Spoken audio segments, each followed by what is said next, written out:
There's a lot of people I have to thank for getting this team to where we are today. But first and foremost, and probably the most important man, this man should be here instead of me receiving this cup today. His name is Cormac McAnallen.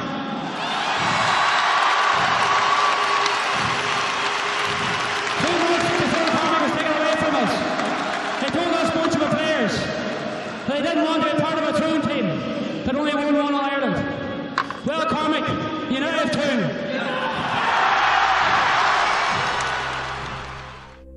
The sudden death of 24-year-old Tyrone football star Cormac McAnallen, who was found dead in his bedroom on March 2nd, 2004, sent shockwaves through the GAA community that reverberate to this day.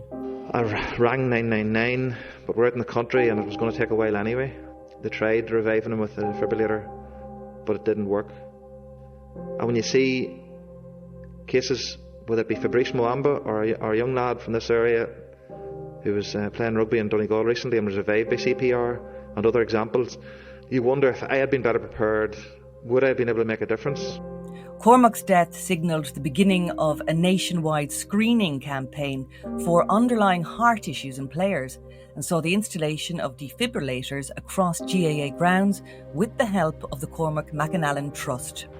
My life's indebted to the Cormac Trust, and I often said I don't know where they get the strength at in the grief and all up and after Cormac's death, the strength to do what they did, because like defibrillators weren't even heard of.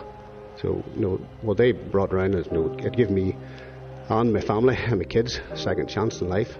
Cormac's mother Bridget told the Irish media we had never heard of sudden adult death syndrome.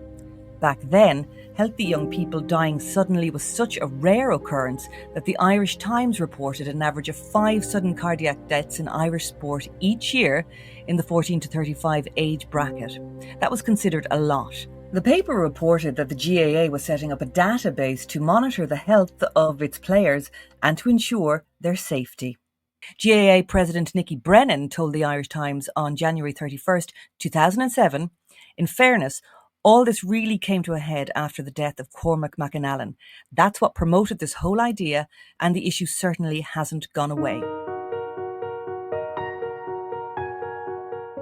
Sadly, sudden adult death syndrome has become all too familiar these days, despite the screening and the database programme initiated in 2007. Latest figures from advancedmedicalservices.ie claim that as many as 100 young people die from sudden adult death syndrome each year in Ireland. This has become the new normal.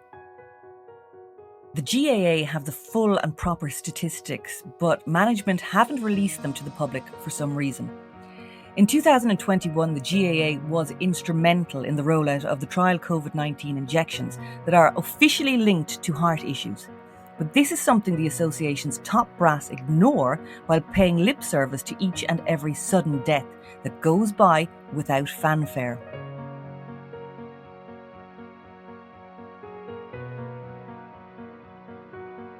Because it's still full to Tyrone, playing in the middle again. Brilliant play! Started by Canavan and finished by Cormac McAnallen. This is in stark contrast to the level of media attention given to the sudden death of Cormac McAnallen, who apparently died as the result of a mystery heart virus. In his book The Pursuit of Perfection, Cormac's brother Donal told readers he initially suspected foul play and found bizarre texts on his brother's mobile phone, which were later dismissed as banter. He also said that maybe his brother had sustained a head injury that possibly led to his untimely death. This was ruled out, heralding the beginning of 2 decades of priming the public for a heart crisis within the GAA. Shock delivered. Why has the screening not worked? How have we gone from 5 sudden cardiac deaths a year to 100? How many more young people need to die before the wider public understands that something is causing these young players to die before their time in increasingly startling numbers? As a matter of urgency, we need to see how the rollout of the trial COVID-19 injections have affected the hearts of players and whether or not they are causing an increase in mortality. We know the GAA has the data, so why not release it to the public in an open and transparent manner?